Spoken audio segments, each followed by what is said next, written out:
Yo, what's up, y'all? I just reread Arkham Asylum, Serious House on Serious Earth for the first time in probably been like 10 years or something. I don't know, but it's been a while.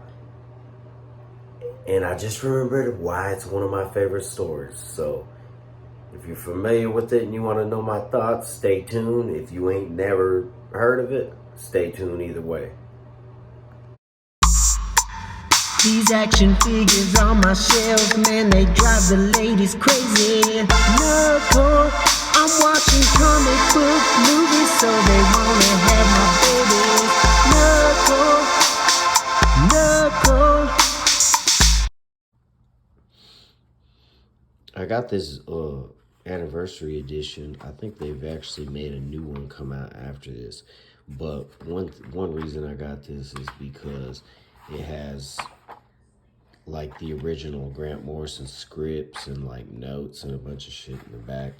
And I actually want to go through and read this script with all the little notes and stuff that he had in there. But man, this book is dope because I feel like it takes a crazy psychological look at the Dr. Arkham guy. Talks about how he was as a kid and his like mother killed herself, and how he came back to Arkham to try to treat the criminally insane. And one of the dudes like he was trying to treat actually ended up killing his fucking family.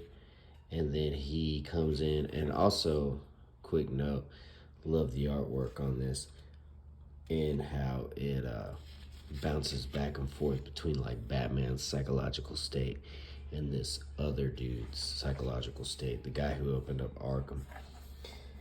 And they really have a cool take on Joker in this dude. And from what I've heard, Jared Leto's Joker, who everybody hates, but we all know he's the GOAT, was kind of based off this version of the Joker, because he's like very like kind of flamboyant in this, and like grabs Batman's ass, keeps calling him sweetheart, is joking around with him.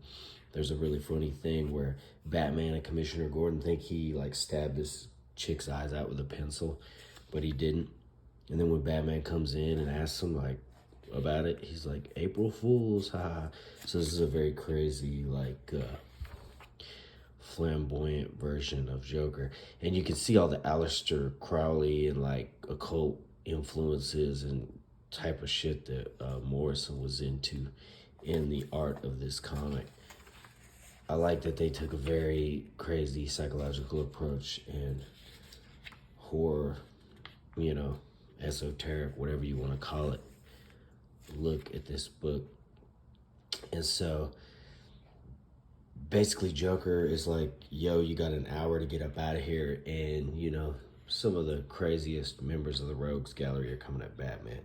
And they're also looking into Batman's psyche in this, because one of these psychiatrists and the Joker start asking Batman questions.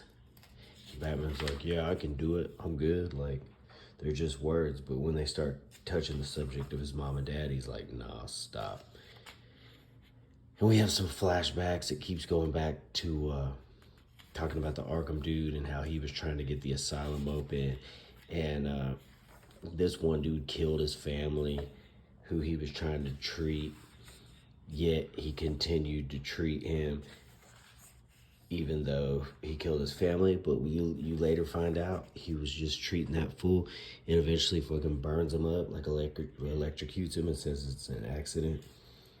But then you got some more madness with the Joker in here. This is where he's explaining like, Batman, like, are you sure we're the crazy ones, or are we like a reflection of you type of shit? And we're all the crazy ones. And then here's Batman, because Joker and the psychiatrist are digging into his brain right now. Here's him remembering his mom and dad dying and shit. So Batman gets a little crazy and tripped out in this whole book. And then Joker's gives him an hour to run. Oh yeah, another flashback right here. Dude's kind of going crazy. Got his mom's dress on and shit. I don't remember who this is, but it's like this weird little like nasty fool that's chasing Batman through a hall. And the psycho doctor dude or whatever is looking for Clayface. I guess maybe that little fucking guy was Clayface. I'm assuming. I never picked that up. I didn't understand what that was. If somebody knows, hit me up.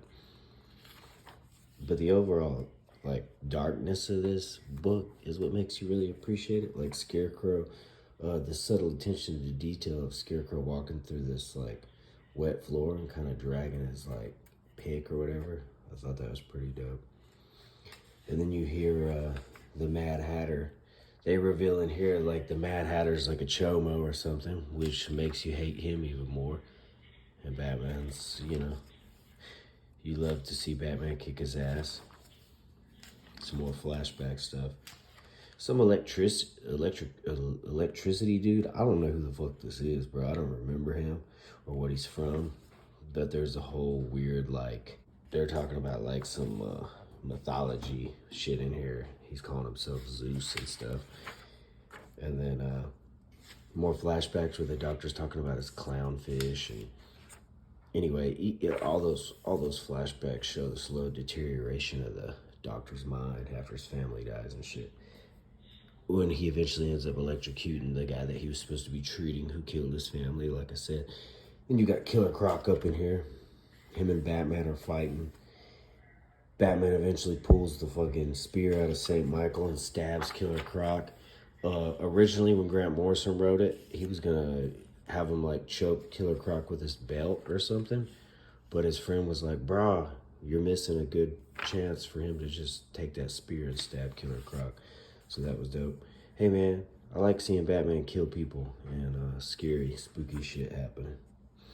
I don't know why everybody's always so whiny and bitchy about Batman killing people, bro. He been killing people. You know what I'm saying? Bring back the goat. And then this other fool goes kind of crazy that found the Doc's journal. And he's kind of letting the people out of the asylum and continuing the madness or whatever. That's why he got dude's mom's dress on. But this little nurse chick ends up cutting his throat and getting away. And she's real fucked up about it. But Batman's kind of like, nah, you're good. There's Batman with Two-Face's coin. They like wean Two-Face off the coin onto a tarot deck and shit.